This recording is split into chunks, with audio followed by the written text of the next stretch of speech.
Pemirsa, ratusan pengungsi di pos pengungsian Desa Ulakan dan Pasar Seni Manggis Karangasem berangsur-angsur kembali ke desa masing-masing. Sebelum dipulangkan, warga didata terlebih dahulu dan kemudian menerima sembako serta perlengkapan tambahan untuk bekal selama 2 hari ke depan. Dari pantauan tim liputan di posko pengungsian Desa Ulakan, sejak pagi warga tampak melakukan registrasi ke petugas pendataan dengan menyerahkan fotokopi kartu penduduk dan KTP. Setelah terdata, warga yang akan pulang dari pengungsian ini selanjutnya diberikan bekal untuk kebutuhan sementara sekembalinya dari pengungsian. Perbekalan tersebut diantaranya berupa beras sebanyak 10 kg per kepala keluarga, mie instan, perlengkapan mandi, dan kebutuhan bayi.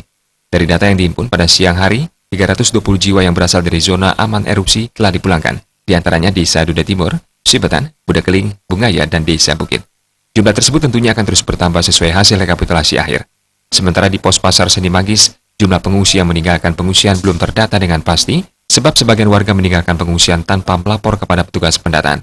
Namun demikian, berdasarkan catatan manual, warga yang terdata resmi kembali ke rumah mereka masing-masing mencapai 69 orang. Sebelumnya, jumlah pengungsi per tanggal 1 Oktober 2017 di pos Ulakan dan pos-pos yang termasuk dalam pos Manggis, masing-masing berjumlah 2.233 dan 3.615 jiwa.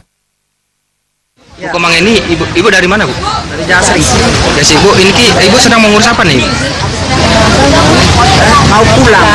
Oh, pulang. Oh, berarti boleh pulang, Bu? Iya, Jasrinya boleh pulang. Oh, ibu sarang siapa aja nanti, Bu? Pulang? Sama Keluarga. Berapa orang, Bu? 6 orang.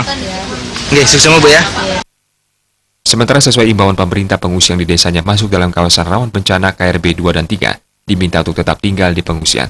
Di antaranya 7 desa di Kecamatan Kubu, 5 desa di Kecamatan Abang, 3 desa di Kecamatan Karangasem, 4 desa di Kecamatan Bepandem, 5 desa di Kecamatan Selat, dan 3 desa di Kecamatan Rendang. Ari Wiratmaja.